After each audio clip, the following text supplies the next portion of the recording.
As the sun went down, news spread about a teenager caught in trouble during rush hour in South London. This worrying event is connected to the Marley Boys, a group causing problems in East London with crimes and illicit items trade.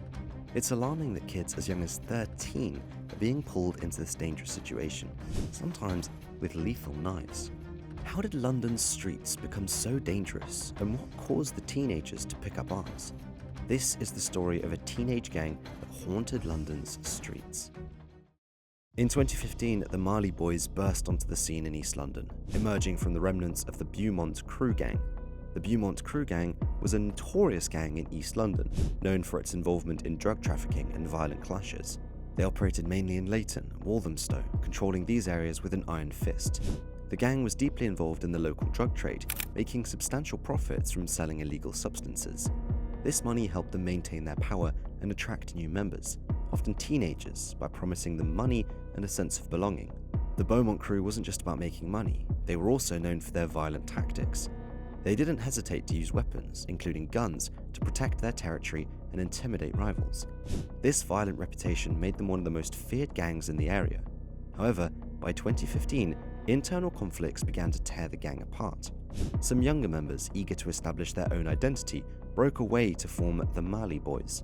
This group, known as Marley Strip or Marley Strip, started with strong connections to the Somali community, as many of its founding members hailed from Somali descent. The name Marley Boys reflects this heritage, but it's important to note that the gang quickly grew to be ethnically diverse, drawing in members from various backgrounds. The gang's formation was marked by a sense of unity and identity among young men who felt marginalized and sought power and control in their neighborhood. The Marley Boys didn't waste any time establishing their presence. They swiftly took over the drug trade in Leighton and Walthamstow, focusing on postcodes E10 and E17. This area became their stronghold, where they operated with efficiency.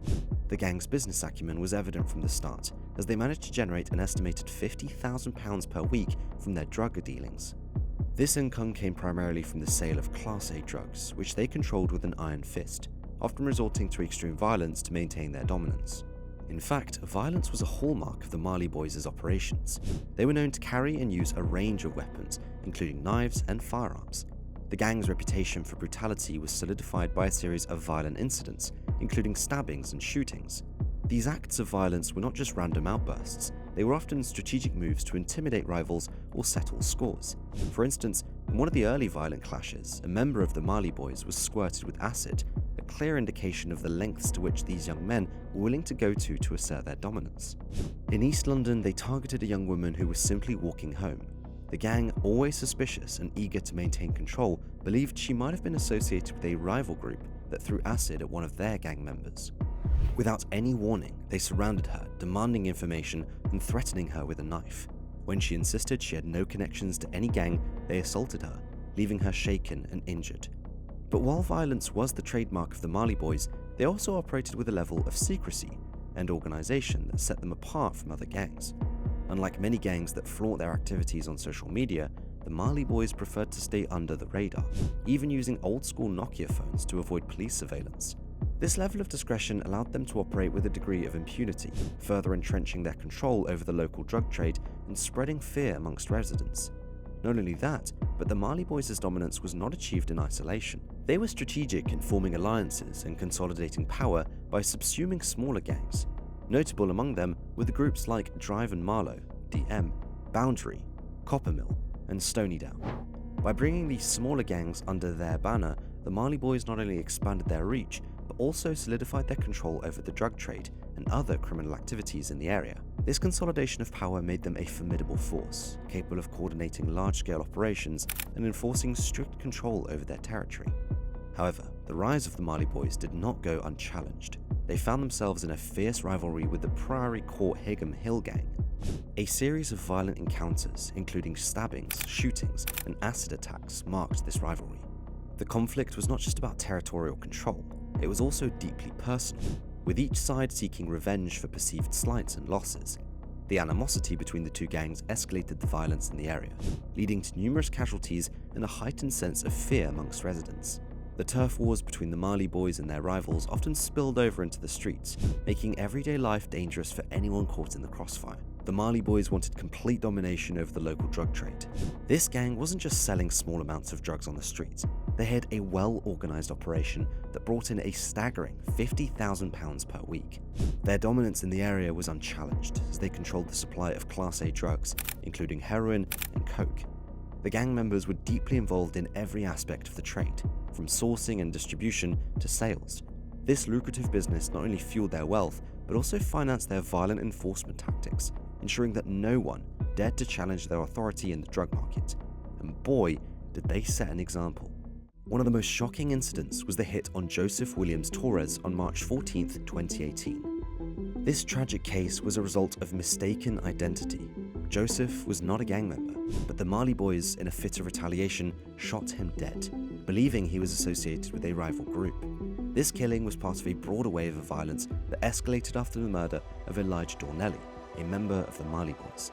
On May 7, 2017, Elijah was brutally stabbed to death on Walthamstow High Street.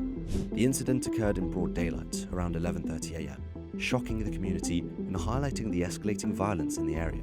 Elijah was attacked by members of the rival Priory Court gang, who ambushed him in a planned assault. The attackers, armed with knives, chased Elijah down the busy street before stabbing him multiple times. The attack was swift and merciless, with Elijah succumbing to his injuries shortly after. He was pronounced dead at the scene, leaving his family and the community devastated. The death of Elijah Dornelli was not an isolated incident, but part of a larger cycle of violence and retaliation between rival gangs, including the Marley Boys, to which Elijah was reportedly affiliated. This brutal act of violence was seen as a revenge act, further intensifying the ongoing feud between the gangs. The aftermath of Dornelli's death saw an increase in retaliatory attacks, as the gangs sought to avenge their fallen member, leading to a cycle of violence that gripped the community. Considering the fact that attacks were taking place on a daily basis, the police needed answers, and they started with the Marley Boys' use of kids. Beyond drug trafficking and violence, the Marley Boys were also involved in the exploitation and grooming of young children. They preyed on vulnerable kids, often as young as 10 years old, recruiting them into the gang's operations. These children were used for drug running, a practice that is all too common in the world of county lines drug networks.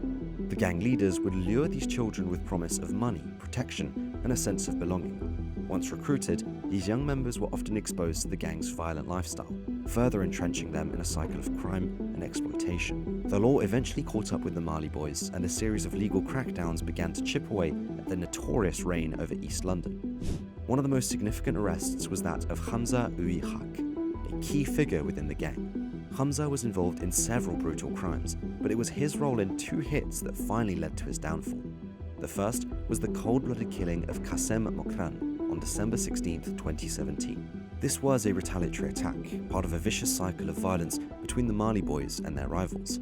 Just a few months later, on March 14, 2018, Hamza was again involved in another horrific crime, the mistaken identity shooting of Joseph William Torres, which was mentioned earlier. Hamza Uihak was ultimately convicted for these murders and sentenced to life imprisonment in 2020, marking a significant victory for law enforcement in their fight against gang violence. The crackdown didn't stop with Hamza, however, because he wasn't the only key figure in the gang. Other key members of the Marley Boys also faced justice. Loic Nenguez, another prominent figure in the gang, was convicted alongside Hamza for the death of Joseph Williams Torres. Nenguez was sentenced to life imprisonment with a minimum term of 21 years. The court found that Nenguez played a crucial role in the gang's operations, particularly in executing violent retaliatory attacks. Similarly, Ayoub Majdoulin was sentenced to life imprisonment for the hit on 14-year-old Jaden Moody, a crime that sent shockwaves throughout the community. Majdoulin was just 19 at the time, but his involvement in such a heinous act underscored the brutal nature of the gang's activities. The court handed him a life sentence with a minimum term of 21 years, recognizing the severity of his crimes. These arrests and sentences were pivotal moments in the ongoing battle against the Marley Boys, but they also highlighted the deep-rooted fear and terror the gang had instilled in the community. Residents lived under a constant cloud of fear, with many people avoiding leaving the safety of their homes at night. The threat of violence was ever present, as gang-related incidents, including stabbings and shootings, became disturbingly common. The community's sense of safety was shattered, and everyday life was punctuated by the anxiety of potentially being caught in gang crossfire.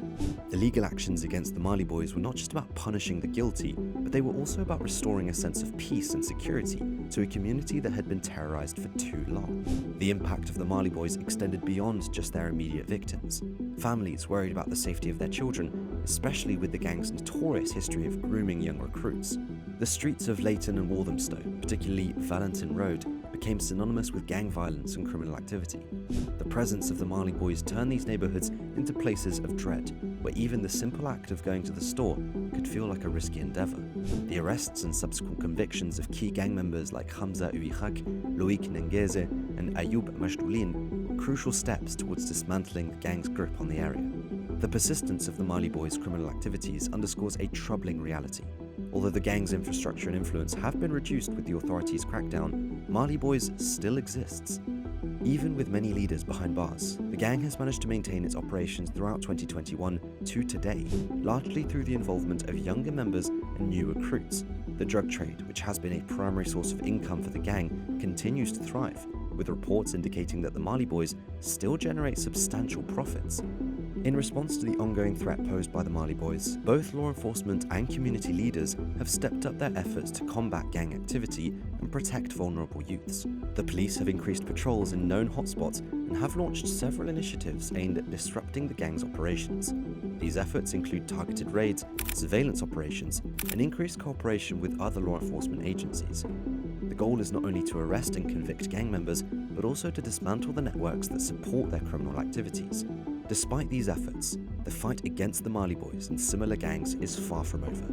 The persistence of their activities highlights the need for continued vigilance and comprehensive strategies that address both symptoms and underlying causes of gang violence. What are your thoughts on the Marley Boys' story? Let us know in the comments below. If you like our content, don't forget to check out the channel. We've got many more stories from the underworld to share with you. See you in the next one.